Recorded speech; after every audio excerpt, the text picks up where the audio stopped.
नमस्कार दोस्तों, मैं हूँ राज शर्मा और आप देख रहे हैं हाईवे नाइट। तो चले दोस्तों, आज की कहानी की सफ़र पर। दोस्तों, आज की कहानी जो हमें भेजे हैं उनका नाम है BM तिवारी, महाराष्ट्र के रहने वाले हैं। दोस्तों, ये जो कहानी है ना, एक लड़का एक लड़की। लड़का का नाम राम प्रसाद, लेकिन अब शॉर्टकट नाम उसका रामू था, और लड़की का नाम पूजा। ये कहानी का शुरुआत साल 2005 में हुआ था। तो क्या हुआ था, कुछ बात, अब उनके साथ में क्या घटना घटी थी, आइए हम अब विस्तार से जानने की कोशिश करते हैं। दोस्तों, वो साल था 2005 का, और वो गांव का इलाका, शहर से दूर, और वो गांव का इलाका था जहां पर ये रामू और पूजा रहते थे। अब कुछ ही दूर पर पूजा का घर था और रामू का। अब बीच में अब एक आम का बगीचा था। आम का बगीचा, अब आम भी बहुत, जब सीजन होता था तो बहुत उसमें फल वगैरह आते थे। और वो जो बगीचा था ना, वो पूजा का ही था। रामू जो थे ना, गरीब परिवार से थे। रामू अब एक तरह से पूजा के साथ कॉलेज जाया करते थे। कॉलेज में पढ़ते थे दोनों, पूजा भी और रामू भी, और गांव के कुछ और लड़कियां और लड़के भी पढ़ते थे। अब उसी दौरान रामू का अब पूजा से दोस्ती हो गई थी, लेकिन दोस्ती बस दोस्ती तक थी, ऐसा कुछ नहीं था पूजा के मन में। लेकिन रामू जो थे ना, अपने मन में ना जाने कितने सपने अब पाल रखे थे। उनको लगा कि पूजा मेरे पास में आके बैठती है, बोलती है, तो मेरे से प्यार करती है। लेकिन ऐसा कुछ नहीं था, पूजा के मन में ऐसा कुछ चल ही नहीं रहा था। एक तरफा प्यार था रामू का, और रामू तो अपने सपने में खोए रहते थे कि चलो आज नहीं तो कल पूजा भी मुझसे प्यार करेगी। अब पूजा ऐसी थी कि हर किसी से अब जल्दी से हिल मिल जाती थी, अपने सहेलियों के साथ में भी, कॉलेज में और भी उनके फ्रेंड थे। अब रामू के साथ भी वैसा व्यवहार करती थी, तो रामू को लगता था कि ज़रूर मेरे से पूजा प्यार करती है। अब कॉलेज से गांव बस में सफ़र साथ साथ करते थे, बातचीत होता था। और इसके बाद ये जो सिलसिला था ना, सालों साल चलता रहा। आखिरकार कॉलेज की पढ़ाई ख़त्म हुई। अब इसके बाद अब जो रामू थे और पूजा थे, अब वो बगीचे में मिले, आम के बगीचे में। वो भी पूजा, आम का सीजन था और कच्चे आम तोड़ने गई थी। अब रामू का घर पास में ही था, वहाँ से पूजा आम तोड़ने की कोशिश कर रही थी, लेकिन आम ऊंचे थे, पत्थर उथर फेंक रही थी, लेकिन आम उससे टूट नहीं रहा था। तब रामू देखे तो दौड़ के आके पूछने लगे, क्या आम चाहिए? पूजा कहने लगी, हाँ आम चाहिए, कच्चा आम। आमों पेड़ पर चढ़ करके और आम तोड़ देते हैं। और इसके बाद पूजा के साथ कुछ देर वहाँ बैठते हैं, बातचीत करते हैं।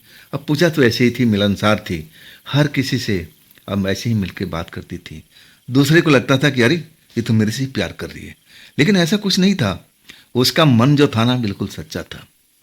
वो जरा भी किसी से फर्क नहीं करती थी। ऐसा लगता था कि ना जाने वो कितना प्यार करती हो। यही तो रामू में अब ये जो बात था ना, समझ नहीं पाए थे। रामू को लगा कि अरे पूजा तो मेरे से प्यार करती है, और लेकिन वो रामू कभी बोल नहीं पाए पूजा को कि मैं तुमसे प्यार करता हूँ। वो चाहते थे कि पूजा ही बोले, और समय निकलता जा रहा था। आखिरकार अब आम पकने लगे थे, तो जो पूजा थी अब आने लगी आम तोड़ने के लिए, और उस काम में रामू भी मदद करते थे। अचानक रामू को अब पूजा एक खुशखबरी देने लगी कि रामू तुम्हें पता है? तो रामू बोले कि नहीं, जब तुम बताओगी तब तक मुझे पता कैसे चलेगा। और तब पूजा कहने लगी कि देखो अब मेरी सगाई पक्की हो गई है, और ये रहा मेरा अब होने वाला पति। अब अपने थैले में से एक तस्वीर निकालती है, देखो कैसा है ये तुम्हारी नज़र में। जब ये बात सुनते हैं ना रामू, तो उनको बड़ा धक्का लगता है, कुछ बोल नहीं पाते हैं, अंदर ही अंदर दहल जाते हैं, कांप जाते हैं। अरे मैंने तो पूजा से अब मैंने ऐसा प्यार किया, इतना दिन इंतजार करता रहा कि पूजा बोलेगी पूजा बोलेगी, लेकिन ये क्या, ये तो इसकी सगाई भी हो गई। अब सन्न सा रह गए थे रामू, चेहरा एकदम उदास हो गया था, आंखों में आंसू आ गया। लेकिन वो तस्वीर देखने लगे, तस्वीर में वास्तव में जो पूजा का होने वाला हस्बैंड था, बहुत ही शानदार व्यक्ति था। और वो अब एक तरह से तारीफ पूजा भी कर रही थी, देखो ना रामू सुंदर है ना, क्या तुम्हें पसंद है ना? रामू क्या बोलते? अब चुपचाप इशारा कर दिए सर हिला करके कि हाँ पूजा, बहुत अच्छा है तुम्हारा होने वाला पति। और तब रामू ने अब उसके आंखों से आंसू निकलने लगा। पूजा उनकी आंखों में आंसू देख करके सहम से गई। ये क्या रामू, तुम्हारी आंखों से आंसू क्यों निकल रहा है, क्या बात हो गई? तब रामू कुछ बोल नहीं पाए। पूजा बार बार पूछती रही कि रामू बताओ तो सही, क्या चल रहा है तुम्हारे दिल के अंदर में, ये तुम्हारे आंख में आंसू क्यों आ रहा है? पूजा उनसे पूछती रही और आखिरकार रामू अपने आप को रोक नहीं पाए। कहने लगे कि देखो पूजा, अब वो प्यार वाली बात तो नहीं बताए, लेकिन अब इतना बताए कि देखो पूजा, तुम्हारी तब शादी होने जा रही है, लेकिन मेरा क्या? अब पूजा कुछ समझ नहीं पाई। पूजा कहने लगी तुम्हारी भी शादी हो जाएगी, जैसे मेरी हुई है तुम्हारी भी परिवार वाले कर देंगे, इसमें घबराने वाली क्या बात है? अभी तक पूजा रामू के दिल की बात समझ नहीं पाई थी। ऐसी ही थी वो, अपना पति की तारीफ कर रही थी कि देखो ये पसंद है ना तुम्हें, कितना अच्छा है, हैंडसम है, शहर में लोग रहते हैं। रामू अपनी बात को आगे बोल रहे थे कि हाँ पूजा, बहुत अच्छा है तुम्हारा पति, होने वाला पति, लेकिन मेरा क्या होगा पूजा? तब पूजा अचानक चौंक पड़ी। क्या कहना चाहती हो तुम? तब रामू कहने लगे देखो पूजा, मैं तो तुम्हें दिल जान से चाहता था, तुम्हारी ये शादी की बात सुनकर के मुझे गहरा धक्का लगा है। पूजा हैरान हो गई, कहने लगी कि रामू, तुम मेरे प्रति इतना अब सोच रखती हो, तुमने पहले क्यों नहीं बताया कि तुम ऐसा मेरे बारे में सोचते हो? लेकिन अब तो बात हाथ से निकल गई है, अब तो कुछ नहीं हो सकता है। अब पूजा रामू को समझाने लगी कि रामू तुम चिंता मत करो, तुम्हारी लड़की मैं खुद देखूंगी, सुंदर सी लड़की है। रामू अब अपने चेहरे पर जो उदासी था उसको छिपाने की कोशिश करने लगे, लेकिन उदासी अब इतनी आसानी से थोड़ी छिपने वाली थी। और तभी पूजा कहने लगी देखो अब मैं जा रही हूँ, और देखो रामू तुम मेरे बारे में सोचना मत, अब मैं किसी और को हो गई हूँ। और बहुत सारा बात बता करके पूजा रामू को समझा करके अब फिर अपने घर आम लेके चली गई। रामू बड़ा उदास थे, अब उनका जो दिल था ना पूरी तरह से टूट गया था। समझ में नहीं आ रहा था कि अब क्या करें तो क्या करें, कुछ भी समझ नहीं आ रहा था। इधर जो पूजा घर था, अब सगाई हो गई थी, अब लड़का पसंद भी परिवार वालों को आ गया था, और परिवार जो लड़का वाले थे उनको भी पूजा पसंद आ गई थी। अब 1 महीने के अंदर ही शादी का फैसला हो गया। शादी बारात भी आई धूमधाम से, और उसके बाद पूजा कभी भी रामू से मिली नहीं, उस बगीचे की तरफ गई ही नहीं, जाने का मौका ही नहीं मिला। अपने ससुराल पहुंच गई, खुश थी अपने परिवार में। आखिरकार जो रस्म होता है 2-3 महीने के बाद, अब उनके पिता जाते हैं और पूजा को लेके आते हैं। पूजा अपने मैके आ जाती है और बड़ा खुश होती है। अब सहेलियों से मिलती है, और तब सहेली बोलती है कि अरे पूजा, क्या तुम्हें इस बात का पता चला? पूजा घबरा के बोलती किस बात का? और तब सहेलियाँ बोलती हैं कि रामू नहीं रहा। पूजा को बड़ा गहरा धक्का लगा, अरे क्या हुआ उसको? तब सहेलियाँ बोलने लगी रामू तालाब में मरा हुआ पाया गया, ना जाने कैसे उसकी मौत हो गई, तालाब में उसकी लाश तैर रही थी। पूजा एकदम हैरान हो गई, वो समझ गई कि शायद रामू मेरे से प्यार करता था और वो भी इतना ज़्यादा, और वो सदमा बर्दाश्त नहीं कर पाया, अपना जान दे दिया। ऐसा नहीं होना चाहिए। अब जो पूजा का मन था उदास हो गया रामू के प्रति, कि ऐसा रामू को करना नहीं चाहिए। और रामू का जो परिवार था ना, बहुत छोटा परिवार था, ले दे के अब उसकी एक माँ ही थी, और ना जाने कैसे अपने बच्चे को पढ़ा रही थी, लिखा रही थी। थोड़ा बहुत खेत बाड़ी था और उसी से उनका काम चलता था। अब रामू के पिता थे नहीं, अब सहारा कौन देगा? रामू के माँ को सहारा कौन देगा? रामू बहुत गलत किया, ऐसा उसको करना नहीं चाहिए। पूजा मन ही मन अब एक तरह से आपस में अब सहेलियों से बात करती हुई और अपने घर पहुंच जाती है, उदास रहती है।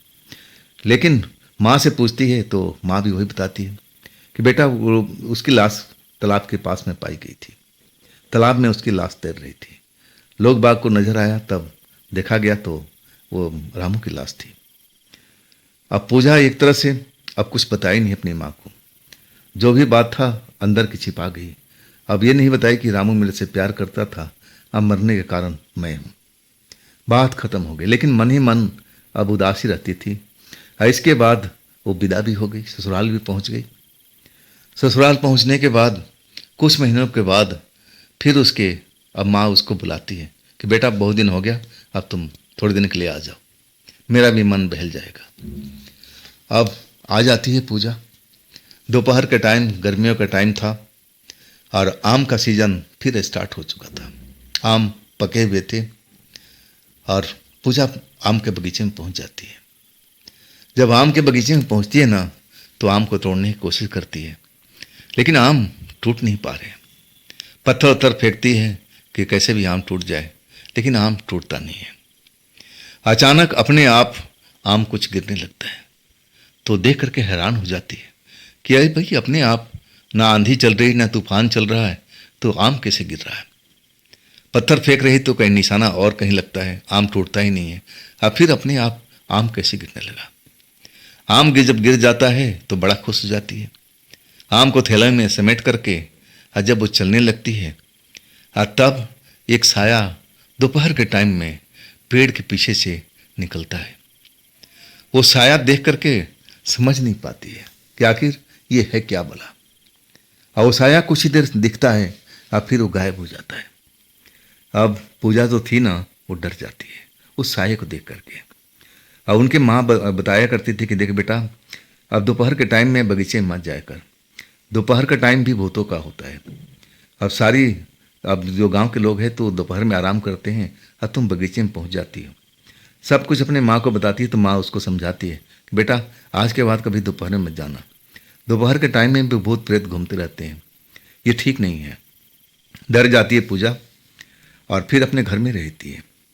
माँ अब एक तरह से पूजा को समझाती है कि बेटा आम चाहिए तो मैं तुम्हारे पिता से कह के मंगवा दूंगा, तुम मत जाया कर। दोपहर का टाइम पूजा जो थी अपने आंगन में बैठी हुई, और तभी वहाँ से जो रास्ता था बाहर का, जो तालाब का रास्ता है, वो जो तालाब था जहाँ पर रामू मरा हुआ था ना, वहाँ से साफ दिखता था, बिल्कुल सीधी दिशा में था और आंगन से साफ को नजर आता था। अब दोपहर का टाइम पूजा देखती है कि उस तालाब से एक बवंडर उड़ता है, गोल गोल घूमने वाला बवंडर। काफ़ी देर तक वो तालाब पर मंडराता रहता है और इसके बाद पूजा के घर की तरफ, गलियों की तरफ आता जाता है। अब वो वहाँ तो बवंडर ऐसे चलते रहते थे, वो कोई ऐसा आश्चर्य वाली बात नहीं थे, गर्मी के दिन में बवंडर बनते ही थे। तो एक तरह से बवंडर वो समझे कि ऐसे ही नॉर्मल सा बवंडर है, इसमें डरने वाली कोई बात ही नहीं है। वो बवंडर आकर के पूजा के दरवाजे पर रुक जाता है और काफ़ी देर तक चक्कर काटता रहता है। बवंडर को इतना पास देख करके पूजा हैरान रह जाती कि ये बवंडर आखिर हमारे दरवाजे पर क्यों रुका हुआ है और इतना देर से चक्कर क्यों काट रहा है। अचानक बवंडर फिर जैसे गायब हो गया, धीरे धीरे अब कहीं दिखता नहीं है। वो बात को पूजा समझ नहीं पाई। अब फिर तो रोज दोपहर में ऐसा ही होने लगा। दोपहर में वही बवंडर तालाब से निकलता, गोल गोल चक्कर काटता हुआ और पूजा के दरवाजे पर आकर के खड़ा हो जाता था, गोल गोल घूमता था। और एक बार तो आंगन में भी आ गया था। जब आंगन में आ गया तो उसके लपेटे में पूजा भी आ गई थी और फिर वहाँ जो कपड़े लत्ते टंगे हुए थे सब इधर उधर बिखरने लगे, उड़ने लगे। तब पूजा चिल्लाई अपने माँ को, जो माँ दोपहर में आराम कर रही थी। माँ घबरा गई, क्या हुआ पूजा? पूजा बवंडर दिखाने लगी। तब वो बवंडर बिल्कुल शांत हो गया, सब कुछ शांत हो गया पहले की तरह। जो भी कपड़े लत्ते इधर उधर फैले थे माँ उठाने लगी और कहने लगी बेटा बवंडर, ये बवंडर आजकल मौसम है, आता रहता है, इसमें डरने वाली बात नहीं है। लेकिन पूजा को कुछ अलग ही महसूस हो रहा। जब वो बवंडर की चपेट में आई थी ना, तब उसको लगा कि जैसे उसको किसी ने छुआ है और दो चमकती हुई आंख को भी देखा होता हो। तब वो डर गई थी। माँ समझाने लगी, अरे बेटा इसमें डरने वाली कोई बात नहीं है, बवंडर आ जाता है, ये तो गर्मी का सीजन है, ऐसा तो होता रहता है, इसमें कोई डरने वाली बात नहीं है। तब पूजा समझाती कि माँ बवंडर को चलो मैं मान लेती हूँ, लेकिन मुझे ऐसा एहसास हुआ कि दो हाथों ने मुझे जैसे छुआ है। अब मैं दो चमकती हुई आंख भी देखी। ये सब क्या है माँ? माँ वही बताती है कि बेटा, अरे तेरे मन का भ्रम है, ऐसा कुछ नहीं है। बाउंडर गर्मी के टाइम जब अब आएगा तो आएगा, उसमें कौन सी घबराने वाली बात है। ये गर्मी के टाइम में ही बनता है, ये नॉर्मल चीज़ है। अब तो ये बात को भूल जा। अब एक तरह से अब बाउंडर को भूल जाती है पूजा। अब शांत हो जाती है, चलो माँ जो बता रही है वही बात सही है। हाँ, इसके बाद बाउंडर का सिलसिला रुकता नहीं है। लगातार जब तक पूजा रहती है तब तक वो बाउंडर आता रहता है। दोपहर के टाइम में तालाब से निकलता था, फिर उनके दरवाजे पर आके खड़ा होता था और घूमता रहता था। फिर कुछ देर के बाद में ख़त्म सा हो जाता था। अब रात हो गई थी। पूजा आंगन में सोई हुई थी, गर्मी का टाइम था, अपने माँ के बगल में, और आधी रात हो गई थी। अचानक कुछ ऐसा आवाज़ आया, पूजा की नींद खुल गई। पूजा देखती है क्या कि जैसे कोई उनका नाम लेके पुकार रहा है, पूजा पूजा पूजा, तुमसे मिलोगे नहीं, पूजा तुमसे मिलोगे नहीं। पूजा हैरान होकर के इधर उधर देखने लगती है कि आखिर ये बोल कौन रहा है। माँ की तरफ देखती है तो माँ आराम से नींद ले रही है। तब आंगन में रामू खड़ा दिखाई देता है, वो इसी कपड़े में जो आखिरी बार अब पूजा ने देखा था। रामू को देख करके एकदम हैरान हो जाती। अरे रामू, तुम यहाँ पर, तुम तो मर चुके थे ना। रामू कहने लगा कि हाँ, मैं तुम्हारे प्यार में तो मरा हूँ, तो क्या तुमसे मुझसे कुछ बात नहीं करोगे? चलो मेरे साथ में, मैं तुमसे कुछ बात करना चाहता हूँ।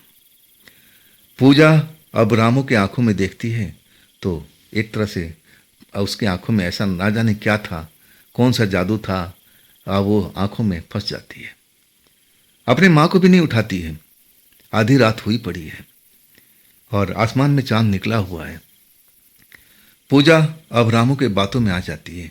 कहती है कि ठीक है रामू, बोलो क्या बोलना चाहते हो। तब रामू कहता है कि नहीं, यहाँ नहीं, चलो हम बाहर चलते हैं, तालाब पर चलते हैं और वहीं बैठ के बात करें। अब पूजा उसके बस में आ चुकी है। अब फिर वो दरवाज़ा खोलती है और रामू आगे आगे, अब पूजा पीछे पीछे। अचानक माँ की नींद खुलती है। पूजा को बाहर निकलते ही जब देखती है माँ, कि अरे पूजा तो है नहीं, जिस खाट पर सोई हुई थी। पूजा पूजा पुकारती है, तब पूजा घर में थी नहीं, तो जवाब कौन दे। आवाज़ सुनकर के छत पर सोए हुए अब पूजा के पिता उठ जाते हैं। पत्नी कहती है कि अरे पूजा कहीं नहीं है, जल्दी आओ, कहाँ गई पूजा। पिता घबराए हुए नीचे उतरते हैं और फिर वो भी ढूंढते हैं, पूजा नहीं है। तब देखते हैं कि बाहर का दरवाज़ा खुला हुआ है। अब दोनों लोग बाहर निकलते हैं। तब वो गली सीधी तालाब की तरफ जाती थी। देखते हैं चांद की रोशनी में कि पूजा तालाब की तरफ जा रही है, दूर नजर आ रही है। दोनों लोग दौड़ते हैं, पूजा रुको पूजा रुको, लेकिन पूजा रुकती नहीं है। अब पूजा तो अपने प्रेमी के साथ, प्रेमी आगे, रामू अब पीछे पीछे पूजा तालाब पर पहुंच जाते हैं। तालाब पर वहाँ पर बैठने का स्थान होता है।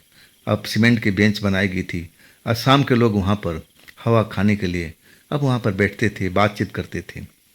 अब पूजा और उस तालाब के बेंच पर जाकर बैठ जाती है। रामू बगल में बैठा हुआ है और रामू उससे बात करना चाहता है। तभी पूजा के मम्मी पापा दौड़ते हुए पहुँच जाते हैं। जब अपनी बेटी को देखते हैं कि बेंच पर अकेली बैठी हुई है, तब पूजा की माँ अपनी बेटी को अब हाथ पकड़ लेती। पूजा, तुम यहाँ क्या कर रही हो? तुम यहाँ पर कैसे आए आधी रात को?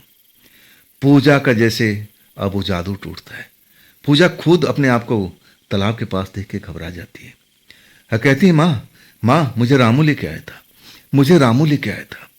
रामू यहीं पर है, देखो वो खड़ा है, वो खड़ा है, वो मुस्कुरा रहा है। हाँ, तो पूजा के पापा भी डर जाते हैं और पूजा की माँ भी। जल्दी से हाथ पकड़ करके सीधा घर की ओर लौटते हैं। लेकिन पूजा मुड़ मुड़ के देखती है, कहती है कि देखो देखो, वो रामू पीछे पीछे आ रहा है, माँ देखो पीछे पीछे आ रहा है। रास्ते भर अब माँ बाप डरे हुए हैं। वो समझ गए कि क्या चल रहा है पूजा के साथ में। घर पहुँच करके दरवाज़ा बंद करते हैं और अपनी बेटी को माँ संभालती है। बाप भी कहता है, बेटा डर मत, अब हम लोग हैं ना तेरे साथ में। रात कैसे बीतती है। सुबह ही अब तांत्रिक के पास जाते हैं पूजा के पिता। पूजा के पिता तांत्रिक लेके आते हैं अब फिर पूरी घटना बताते हैं। तांत्रिक कहता है कि जो आप समझ रहे हो ना, बात वही है। अब ये जो रामू नाम का लड़का है ना, आपकी बेटी के पीछे पड़ा हुआ है, और वो भी चाहता है कि कैसे भी करके उस तालाब में उसको डुबोया जाए, ताकि वो आत्मा जो पूजा का है उसके साथ रह सके। उसकी यही इच्छा है। पूजा के माता पिता तांत्रिक की बात सुन करके बहुत डर जाते हैं, घबरा जाते हैं। तांत्रिक का हाथ पैर जोड़ने लगते हैं कि महाराज कुछ कीजिए, कुछ कीजिए, मेरे पूजा को अब सही ढंग से अब एक सलामत रहे, ऐसा कुछ उपाय कीजिए। तांत्रिक कहता है कि हाँ मैं कर दूंगा, वक्त लगेगा, ऐसे में पैसे भी खर्च होंगे। माँ बाप मानते हैं कि भाई जो भी पैसा लगे हम देने के लिए तैयार हैं, लेकिन ये रामू का भूत अब पूजा के पास में नहीं आना चाहिए। तांत्रिक बोलता है ठीक ऐसा ही होगा। इसके बाद उस घर में पूजा पाठ होता है और एक ताबीज पूजा को अब बांध दिया जाता है। और इसके बाद वो रामू का भूत पूजा को नहीं दिखता है, नहीं तो वो उसको आसपास में महसूस होता था कि वो रामू खड़ा है, वो रामू खड़ा है, माँ मुझे बुला रहा है, माँ मुझे बुला रहा है। लेकिन वो ताबीज गले में अब लग गया ना, तब से रामू अब दिखना बंद हो गया। माँ बाप बहुत डरे हुए थे, बेटी अब दूसरे घर में ब्याही हुई थी और वो चाहते थे कि जल्द से जल्द अपने ससुराल पहुँचे। अब ससुराल में खबर करते हैं कि अपना अब ले जाइए पूजा को। दामाद आता है, पूछने की कोशिश करता है कि क्या बात हो गई। परिवार के लोग कुछ बताते नहीं हैं। अब पूजा के समझा देते हैं कि बेटी ये बात जरा भी हवा मत लगने। आखिरकार दामाद अब पूजा को लेकर निकल जाता है और इसके बाद पूजा को बुलाया नहीं जाता है। 6 महीना साल भर बीत जाता है और तांत्रिक बोला था कि जो ताबीज की शक्ति है ना कुछ टाइम के लिए है और इसके बाद नया ताबीज लेना पड़ेगा। अब रामू तो दिखता नहीं था ससुराल में। अब पूजा अपने परिवार में खुश रहने लगी, सब कुछ सही चलने लगा। इधर माँ बाप भी थे ना, वो भी अब खुश हो गए थे, चलो जो भी बला था टल चुका है, अब क्या करना। साल भर के बाद उनके घर में फंक्शन था तो पूजा को भी बुलाया गया। ताबीज पहनी हुई थी लेकिन उसकी जो शक्ति थी ना वो खत्म हो चुकी थी। वो तांत्रिक बाबा बताए थे कि इसका टाइम पीरियड इतना है और इतना पीरियड तक ही चलेगा। जब पूजा आ गई ना तो घर में खुशहाली हो गई थी। अब सब लोग भूल गए थे कि अब क्या होना, पूजा के गले में ताबीज है, अब तो रामू का प्रेत अब कुछ बिगाड़ नहीं पाएगा। सब इत्मीनान से थे।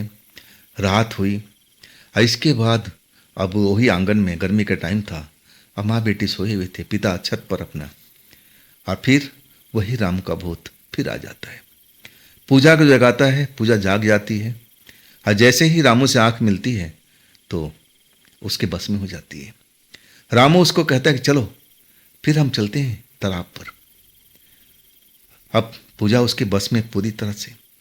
अब वो दरवाज़ा खोलती है और फिर पीछे पीछे रामू की चल देती है, सब कुछ भूल जाती है। उसको लगता है कि हाँ ये रामू मेरा दोस्त है, इसके साथ जाना चाहिए। मन में ऐसी बातें उसको भर देता है।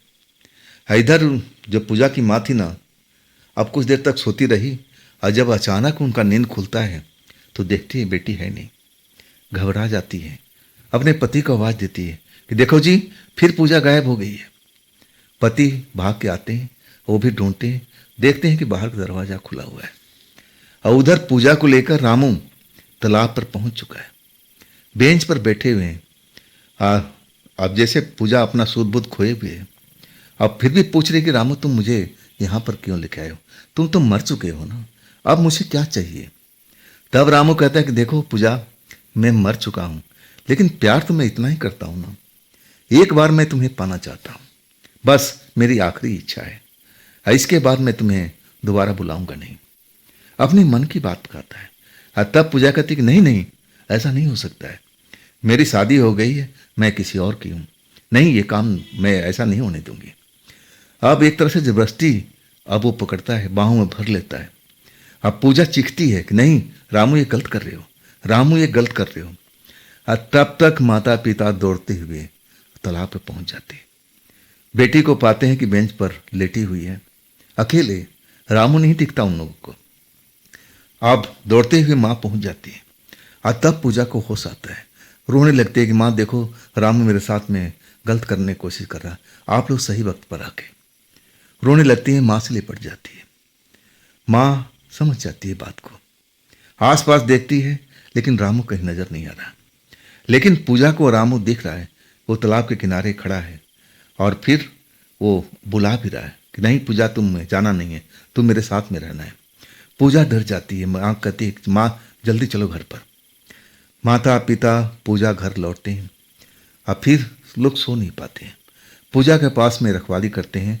अब माता पिता कहते हैं कि देखो उस तांत्रिक बाबा ने ताबीज तो दिया, इसका असर क्यों खत्म हो गया। और तब माँ को ध्यान आता है। अब कहती है कि देखो जी, तांत्रिक बाबा ने बताया था कि इसका टाइम पीरियड इतना है, शायद हम लोग भूल गए ताबीज को। अब हम एक तरह से नया लेना था तांत्रिक बाबा से। आप सुबह ही उठते ही तांत्रिक बाबा के पास जाओ और ये पुरानी ताबीज ले जाओ और नया ताबीज बनवा के ले आओ। सुबह उठते ही अब पूजा के पापा पुरानी ताबीज को ले जाते हैं और तांत्रिक बाबा के पास पहुंच जाते हैं। अब रात की घटना बताते हैं तो तांत्रिक बाबा कहते हैं कि मैं तुम्हें चिताया था ना कि देखो इस ताबीज की पावर कुछ महीनों का है और इसके बाद इसकी शक्ति खत्म हो जाएगी, लेकिन तुम लोगों ने ध्यान नहीं दिया तो इसकी सज़ा तुम्हें मिली ना। अब इसके बाद में वो दूसरी ताबीज बना के दिए। अब बोले कि देखो अब इसकी भी टाइम पीरियड है, इतना बता दिए, इसके बाद में नया ताबीज ले जाना, लेकिन अब ये बात को भूलना मत, नहीं तो फिर पूजा के साथ में कुछ और हो सकता है। आखिरकार वो ताबीज गले में डाला और तब पूजा को रामू नहीं दिख रहा था। नहीं तो दिन के दोपहर में टाइम में भी रामू नजर आता था, बुलाता कि पूजा चलो ना, मेरी इच्छा पूरी कर दो, मेरी इच्छा पूरी कर दो।